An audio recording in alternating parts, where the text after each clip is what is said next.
ఇగో చూసిండ్రానుల్లా ఆవుకు దానికి పుట్టిన లేగదూడకు మంచిగా కొత్త బట్టలు ఎట్లా తొడిగిండ్రో. అగో మెడల పూల దండలు సుతం వేసిండ్రు గదా. రాజన్న సిరిసిల్ల జిల్లా బోయినపల్లిలున్న గీళ్లకు ఆవులంటే మస్తు పాయరమట. ఇక గీనడమనే గిల్లు సాదుకున్న ఆవుకు లేగదూడ పుట్టిందట. ఎంతో పాయరంగా పెంచుకున్న ఆవుకు లేగదూడ పుట్టే వరకు ఇంటోళ్ళందరూ మస్తు సంబురపడ్డారట. ఇక పుట్టిన 21 రోజులకు మనుషులకు గద చేసినట్టే ఘనంగా లేగదూడకు బారసాల చేయాలని ఆలోచన చేసిండ్రట ఇంటోళ్ళు. అనుకున్నట్టే ఇంటి చుట్టుముట్టోళ్ళందరినీ పిలిచిండ్రట పేరంటానికి. ఇక ఆవుకు పుట్టింది కొల్లాగ కాబట్టి సాంబా అని పేరు సుతం పెట్టిండ్రట.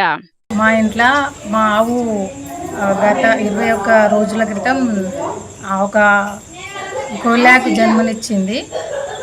అయితే కార్యక్రమానికి మా బిడ్డలు, మా అల్లుండ్లు, మన్మలు, మన్మరాన్లు అందరు కూడా వచ్చి వాళ్ళ కోరిక మేరకే ఈ రోజు మా ఆవుకి బారసాల చేయడం జరిగింది. దాన్ని ఇన్నరు గదా, ఆవుకు పుట్టిన కొల్లాగకు బారసాల చేసేనికే ఇంటోళ్ళందరినీ పిలుచుకున్నారట.